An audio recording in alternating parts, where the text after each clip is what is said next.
بسم اللہ الرحمن الرحیم نحمدہ ونصلی علی رسولہ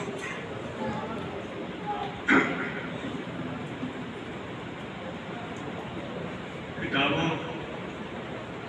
کا اجرا کتابوں کا اجرا اور اس کے تعلق سے تقریبات میں شرکت کرنے کے الحمدللہ موقع ملتے رہتے ہیں. موقع یہ ہوتا ہے کہ مؤلف کو محنت پر اس کی جدت پر مبارکباد پیش کی جاتی ہے. کتاب کا بھی کچھ کتاب کے تعلق سے بھی کچھ باتیں ہو جاتی ہیں، لیکن آج یہاں پر پتہ نہیں کیا بات ہے کہ کتاب کی برکت ہے، مصنف کی نیت کی برکت ہے کہ ان کی کتابوں کے تعلق سے ہمارے نبی کریم صلی اللہ علیہ وسلم کے ذکر سے جس سے پوری فضا معمور ہوئی. یہ عام طور سے اگر اس کتاب پر کوئی سیمینار ہو، الگ سے کوئی جلسہ ہو، وہاں لوگ اپنے مطالعے کے نتائج پیش کریں، اپنی باتیں پیش کریں، وہ تو بات سمجھ میں آتی ہے. لیکن یہاں پر یہ برکت ہی کہی جائے گی کہ ایک دو کتابوں کا تعارف اصلاً ذکر رسول صلی اللہ علیہ وسلم کی مجلس کو آراستہ کرنے کا سبب بن گیا. دیکھیے، مولانا انتصاب صاحب کو کا نام تو بہت پہلے سے سنتا چلا رہا تھا، لیکن صحیح تعلق، صحیح پہچان ان سے ملی اسفار نبوی کتاب کے ذریعے سے. پہلی بار کو یہ معلوم ہوا کہ اعظم گڑھ میں جو دوسرے انتصاب صاحب ہیں وہ بھی عالم میں انتصاب صاحب. ہم نے کہا بھائی یہ کون صاحب ہے؟ تو ہم سمجھے تھے کہ وہاں پر شیخ وہاں پر ایک صاحب ہے، قامی صلاحیت کی بڑی تعریفیں ہوتی تھی. مگر یہ جو کتاب دیکھی ہے اسفار نبوی، تو ظاہر ہے کہ حضور صلی اللہ علیہ وسلم کی شان میں تو کیا کیا نہیں لکھا گیا ہے، کوئی گوشہ نہیں چھوڑا گیا ہے. حقیقت یہی ہے کہ لوگوں نے کوئی گوشہ نہیں چھوڑا. لیکن اسفار نبوی میں جب ہم اس کو پڑھ رہے تھے اور مالک کے لیے چند سطروں میں اس کا ذکر کرنا چاہتے تھے، تو ایک چیز ہم کو بڑی بھا گئی، اور وہ تھی کہ آپ نے اسفار میں طائف کا ذکر کیا ہوگا،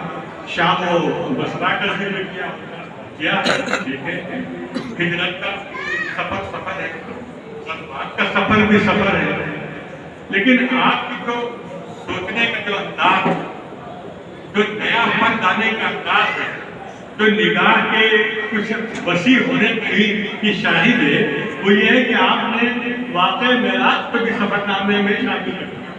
اور یہی نہیں بلکہ آپ نے سفر آخرت کو بھی آپ کے اسفار میں شامل کر دیا. یہ وہ چیز ہے جو شاید ہی کسی کو نصیب ہو. جیسے کہ ہمارے بھائی بھی کہہ رہے تھے کہ غزوات کے موضوع پر کہ غزوات میں آپ کی رحمت للعالمین کا جو وجود ہے، جو اثر ہے، یہ خود اپنی جگہ پر ساری دنیا کی تاریخ میں، پوری دنیا کی تاریخ میں عظیم المثال ہے. بلکہ وہیں سے انسانیت کو ایک منشور ملا کہ جنگیں ہوں تو ان کے آداب کیا ہوں. لیکن یہ کہ آپ نے اس موضوع کو انتخاب کر یہ بتایا کہ ہم آپ کی نگاہ انتخاب ذرا لوگوں سے الگ ہے. یہ بڑی خوشی کی بات ہے، کہیں سے آپ کو پہچاننے کا بھی کچھ موقع مل گیا. میں آپ کو بہت بہت مبارکباد دیتا ہوں. اور دیکھیے، نبی کریم صلی اللہ علیہ وسلم کی ذات اقدس کے تعلق سے ایک شیخ کہنا کی ایک دوسرا کہنا، میں سمجھتا ہوں کہ دنیا کی سب سے بڑی ذات ہے. آپ کا ذکر زبان پر آ جائے، اس سے بڑی دنیا کی دولت کوئی نہیں. ہم جس سے ساتھی ہوں، جس کو یہ نصیب ہو جائے کہ اللہ کے رسول صلی اللہ علیہ وسلم کا ذکر، آپ کا نام زبان پر آ جائے، بہت بڑے. علامہ شبلی کا آپ نے ذکر کیا کہ سب لکھ گئے، سب کچھ لکھا، لیکن جب سیرت لکھنے پہ آئے تو اندازہ ہوا کہ خاتمہ بالخیر تو یہی ہونا تھا. لیکن اس سے بھی بڑی بات ہے، ہم کو علامہ شبلی کی یہ لگی میں ان کا ذکر اس لیے کروں گا، دارالمصنفین میں معمولی سا ساتھی ہوں، ملازم ہوں، وہ دارالمصنفین کے تخیل انہیں کی بنیاد پر ہے، ان کا احسان ہے، ان کا احسان ہے کہ سیرت النبی جیسی کتاب اور ان کے شاگرد سید سلیمان نبوی رحمۃ اللہ علیہ کے خطبات مطلعات جیسی کتاب کی سیرت نبوی پہ کہا جاتا ہے کہ اس کا کوئی جواب ہی نہیں ہے پوری تاریخ اسلام، تو اس ادارے سے تعلق پہ ہم کو بھی فخر ہے اور آپ کو بھی فخر ہونا چاہیے کہ آپ کے بیان کو یہ سعادت ملی کہ دنیا میں سب سے بڑی کتاب سیرت کی اگر لکھی گئی تو اسی خطے سے لکھی گئی۔ لیکن جو ہم یہاں کہنا چاہتے ہیں کہ نعت شریف کی حضور کی شخصیت نگاری کا ایک ذریعہ، شاعری کے ذریعے سے لاکھوں اشعار، لاکھوں نظمیں نعت میں کہی گئی، لیکن علامہ شبلی نے جو 4 مصرے کہہ دیے، میرا دعویٰ ہے، میں اپنے محدود بہت ہی ناقص علم کے باوجود میں دعویٰ کر سکتا ہوں کہ یہ نعت کی یہ 4 اشعار کہیں نہیں نصیر ہوتے، کہیں پر۔ وہ کیا ہے آپ کو سن لیجئے ایک بار۔ فرشتوں میں کیا تھا کہ آلے سرور عالم، سوچئے، تخیل کی وسعت دیکھیے، بلندی دیکھیے، پرواز دیکھیے کہ دنیا کچھ نہیں، یہ کائنات کچھ نہیں، عرش الہی کی بات ہو رہی ہے۔ فرشتوں میں یہ چرچا تھا کہ حال سرور عالم دبیر شخص لکھتا یا کہ خود روح الامین لکھتے۔ سوچئے، فرشتوں میں جو سب سے بڑے فرشتے ہیں ان میں یہ بات ہو رہی تھی کہ میں لکھوں حضور صلی اللہ علیہ وسلم کی سیرت۔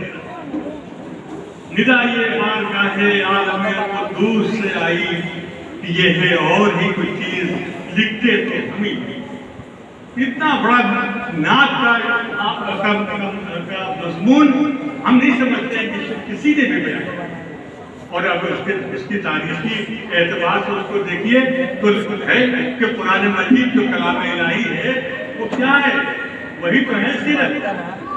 وہی تو ہمارے صلی اللہ علیہ وسلم کی سیرت ہے، جیسے کہ ہمارے تمام مقررین حضرات نے اسی ذریعے سے بیان کیا کہ آپ کی سیرت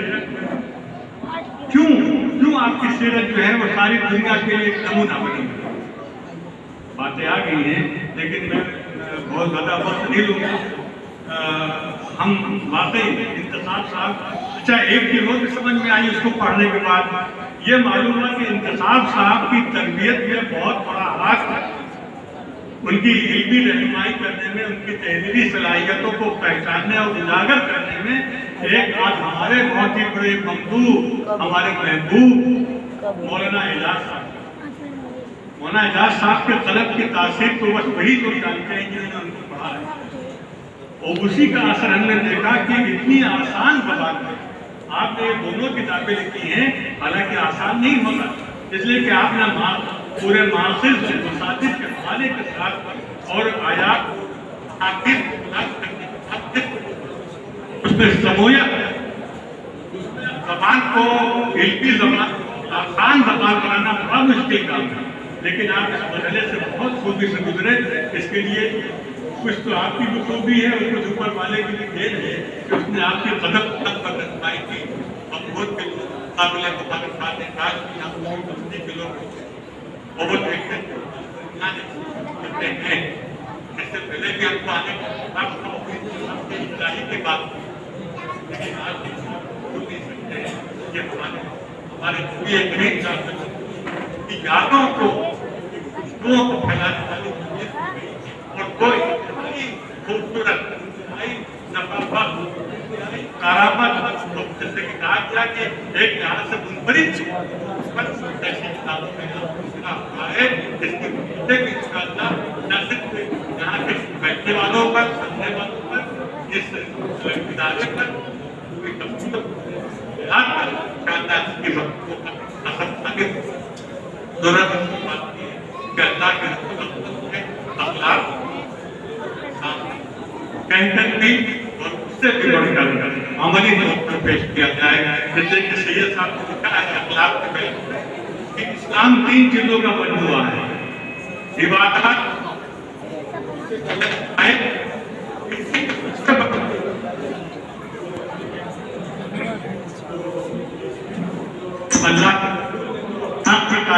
بھی جو نمونہ پیش کیا ضرورت اس بات کی ہے کہ ہم قول سے زیادہ عمل کے ذریعے اسے گواہ کریں، لوگوں کے سامنے کے تحفہ پیش کریں۔ کیسی کیسی روایتیں آپ نے بیان کرتی ہیں؟ بدر کے موقع پر ایک روایت تو آج تک ہم نے نہیں پڑھی تھی، جو آپ نے کہیں سے تلاش کر کے کمال ہے۔ اللہ تعالیٰ کے اس قلبی طاقت کو اور قوت بخشے اور آپ کے ذریعے سے سیرتی کے موضوع پر اور بھی اسی قسم کی چیزیں آتی رہیں، یہ ہم سب کی دعا ہے۔ اور آخر میں ایک بار پھر بہت بہت مبارکباد، آپ نے اس سلسلے کو میں شامل ہو گئے ہیں جو شاید دنیا کی اختصاص و قلم کا سب سے بلند ترین، سب سے پاکیزہ ترین، سب سے مقدس ترین بنا ہے۔ آج جو اس کارواں کے میں شامل ہو گئے، یہ آپ کے لیے بھی خوش بختی ہے اور ہم سب کے لیے بھی۔ میں آپ کا بھی شکر گزار ہوں کہ آپ نے آنے کو موقع دیا، اس لیے کہ میں علماء حضرات جو واقعی علماء ہیں ان کو کہا کہ میں تو خاصی آپ حضرات نوری لوگ ہیں، ان نوری حضرات کے درمیان میں کچھ بولنا بڑی ایک امتحان کی بات ہے۔ میں سمجھتا ہوں کہ میرے پیچھے سے یہ ہے کہ میں یہاں آیا ہوں اور